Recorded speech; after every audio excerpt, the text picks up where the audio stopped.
মহাকাশ অভিযানৰ বিষয়ে কাৰনো জানিব মন নাযায়। তেনে এক অভিযানৰ নাম হৈছে চন্দ্ৰযান 3। এতিয়া চন্দ্ৰযান 3ৰ যদি কথা কওঁ, তাত কিন্তু এটা বিশেষ ভূমিকা পালন কৰে ৰকেটে। তো ৰকেট যদি আমি তাৰ নাম কওঁ, চন্দ্ৰযান 3 কঢ়িয়াই নিয়া ৰকেটটোৰ নাম হৈছে LVM3M8। তো এতিয়া প্ৰশ্ন হয় যে এই ৰকেটসমূহত কি ইন্ধন ব্যৱহাৰ কৰা হয়, পেট্ৰল নে ডিজেল নে অন্য বেলেগ কিবা? জানো আহক এই ভিডিঅ'টোৰ যোগেদি যে ৰকেটত কি ইন্ধন ব্যৱহাৰ কৰা হয়। আপোনালোকে জানি আচৰিত হ'ব যে ৰকেটত আমি দেখি থকা পেট্ৰল ডিজেল এনেধৰণৰ কোনো ইন্ধনেই কিন্তু ৰকেটত ব্যৱহাৰ নহয়। ৰকেটৰ ডিজাইন আৰু উদ্দেশ্যৰ ওপৰত নিৰ্ভৰ কৰি বিভিন্ন ধৰণৰ পণোদক ইন্ধন হিচাপে ব্যৱহাৰ কৰা হয়। এতিয়া হয়তো আপোনালোকে পণোদক মানে কি সেইটো বুজি পোৱা নাই। এটা পণোদক হৈছে এটা আমাৰ উৎস, যাৰ জৰিয়তে সেই ৰকেটটোক এটা মানে ফ'ৰ্চ দিয়া হয় আৰু সেই ফ'ৰ্চৰ জৰিয়তে ৰকেটটো নিজৰ গন্তব্য স্থানলৈ যাব পাৰে। এতিয়া এই পণোদকৰ কথা দুই ধৰণৰ। পণোদক থাকে আমাৰ দুই ধৰণৰ, এটা তৰল পণোদক থাকে আৰু এটা থাকে আমাৰ কঠিন পণোদক।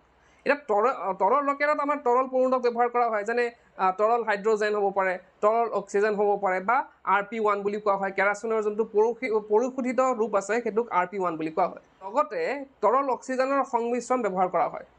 এতিয়া যদি আমি কঠিন ৰকেটৰ কথা কওঁ, তো কঠিন ৰকেটত কঠিন ইন্ধন ব্যৱহাৰ কৰা হয়। কঠিন ইন্ধন যেনে হাইড্ৰক্সাইল টাৰ্মিনেটেড পলিবিউটাডিন আৰু অক্সিডাইজাৰৰ সংমিশ্ৰণ ব্যৱহাৰ কৰা হয়। এতিয়া গম পালোঁ আমি যে কি ইন্ধন ব্যৱহাৰ কৰা হয় আমাৰ ৰকেটসমূহত।